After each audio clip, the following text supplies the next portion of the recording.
Hi friends, ಎಲ್ರಿಗೂ ನಮಸ್ಕಾರ. Shilpa Santosh YouTube ಚಾನಲ್ಗೆ ಎಲ್ರಿಗೂ ಆತ್ಮೀಯವಾದಂಥ ಸ್ವಾಗತ. ಫ್ರೆಂಡ್ಸ್, ಇವತ್ತಿನ ವಿಡಿಯೋದಲ್ಲಿ ಕಲ್ಲಂಗಡಿ ಹಣ್ಣಿನ ಜ್ಯೂಸ್ನ ಯಾವ ರೀತಿ ಮಾಡೋದು ಅಂತ ತೋರಿಸ್ಕೊಡ್ತಾ ಇದ್ದೀನಿ. ಫ್ರೆಂಡ್ಸ್, ಈ ಕಲ್ಲಂಗಡಿ ಹಣ್ಣಲ್ಲಿ ನೀರಿನಂಶ ಚೆನ್ನಾಗಿರೋದ್ರಿಂದ ಬೇಸಿಗೆಯಲ್ಲಂತೂ ಮಾಡಿಸಿದ್ದು ಜ್ಯೂಸ್ ಅಂತಲೇ ಹೇಳ್ಬೋದು. ನಾನು ಕೆಲವು ಇಂಗ್ರೀಡಿಯೆಂಟ್ಸ್ನ ಮಾತ್ರ ಬಳಸಿಬಿಟ್ಟು ಕಲ್ಲಂಗಡಿ ಹಣ್ಣಿನ ಜ್ಯೂಸ್ನ ಟೇಸ್ಟಿಯಾಗಿ ಮನೆಯಲ್ಲೇ ಯಾವ ರೀತಿ ಮಾಡೋದು ಅಂತ ತೋರಿಸ್ಕೊಡ್ತಿದ್ದೀನಿ. ತುಂಬಾ ಸಿಂಪಲ್ಲಾಗಿ ಮಾಡ್ಕೋಬೋದು ಫ್ರೆಂಡ್ಸ್. ಬನ್ನಿ ಯಾವ ರೀತಿ ಮಾಡೋದು ಅಂತ ನೋಡ್ಕೊಂಬರೋಣ. ಫ್ರೆಂಡ್ಸ್, ನಾನಿಲ್ಲಿ ಕಲ್ಲಂಗಡಿ ಹಣ್ಣಿನ ಜ್ಯೂಸ್ ಮಾಡೋದಕ್ಕೆ 2 ಪೀಸ್ ಆಗೋಷ್ಟು ಕಲ್ಲಂಗಡಿನ ತೊಗೊಂಡಿದ್ದೀನಿ. ಕಲ್ಲಂಗಡಿನ ನೀಟಾಗಿ ಕಟ್ ಮಾಡಿಬಿಟ್ಟು ಈ ರೀತಿ ಚಿಕ್ಕದಾಗಿ ಪೀಸ್ ಮಾಡಿಬಿಟ್ಟು ಇಟ್ಕೊಂಡಿದ್ದೀನಿ. ನೀಟಾಗಿ ಬೀಜನೆಲ್ಲ ತಕ್ಕೋಬೇಕು. ಈ ರೀತಿ ತೆಗೆದಿಟ್ಕೊಂಡಿದ್ದೀನಿ. ನಾನು 1 ಗ್ಲಾಸ್ ಆಗೋಷ್ಟು ಜ್ಯೂಸ್ನ ಮಾಡ್ಕೊಳ್ತಿದ್ದೀನಿ. ಅದಕ್ಕೆ ಇಷ್ಟು ಸಾಕಾಗುತ್ತೆ ಕ್ವಾಂಟಿಟಿ. ನಿಮಗೆ ಜಾಸ್ತಿ ಜ್ಯೂಸ್ ಬೇಕು ಅಂದರೆ ಕಲ್ಲಂಗಡಿ ಹಣ್ಣನ್ನು ಜಾಸ್ತಿ ತೊಗೊಳ್ಳಿ. ಹಾಗೆ 4 ಐಸ್ ಕ್ಯೂಬ್ ತೊಗೊಂಡಿದ್ದೀನಿ.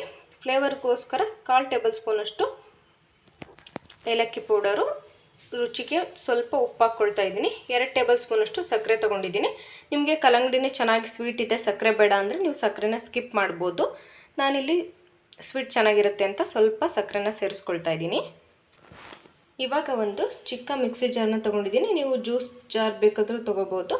ಈ ಚಿಕ್ಕ ಮಿಕ್ಸಿ ಜಾರ್ಗೆ ಎಲ್ಲ ಇಂಗ್ರೀಡಿಯೆಂಟ್ಸ್ನೂ ಹಾಕ್ಬಿಟ್ಟು ಚೆನ್ನಾಗಿ ಸಾಫ್ಟಾಗಿ ಗ್ರೈಂಡ್ ಮಾಡ್ಕೊಳ್ಳೋಣ.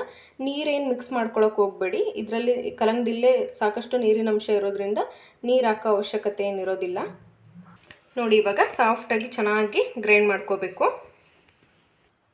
ನೋಡಿ, ಈ ರೀತಿ ಒಂದು ಸ್ಟ್ರೈನರ್ ತೊಗೊಂಡ್ಬಿಟ್ಟು ನೀಟಾಗಿ ಜರಡಿ ಹಿಡ್ಕೋಬೇಕು. ನೋಡಿ, ಈ ರೀತಿ ನೀಟಾಗಿ ಜರಡಿ ಹಿಡ್ಕೋಬೇಕು. ನೀವು ಹಾಗೇ ಡೈರೆಕ್ಟಾಗಿ ಗ್ಲಾಸ್ ತಗೊಂಡು ಸರ್ವ್ ಮಾಡ್ಕೊಳ್ತೀನಿ ಅಂದರೆ ಹಾಗೂ ಕೂಡ ಕುಡಿಬೋದು. ಅದು ಕೂಡ ಟೇಸ್ಟ್ ತುಂಬಾ ಚೆನ್ನಾಗಿರುತ್ತೆ.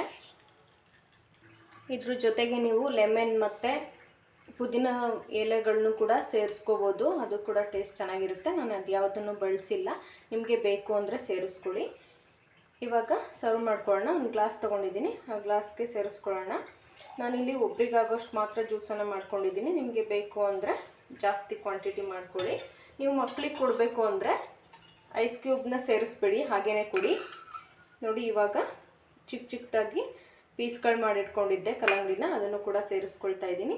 ನಡುವೆ ಕುಡಿಬೇಕಾದ್ರೆ ಬಾಯಿಗೆ ಸಿಕ್ಕರೆ ಅದೊಂಥರ ಟೇಸ್ಟ್ ಚೆನ್ನಾಗಿರುತ್ತೆ.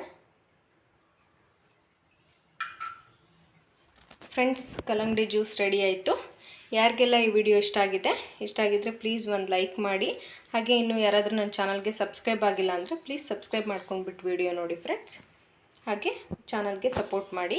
Thanks for watching.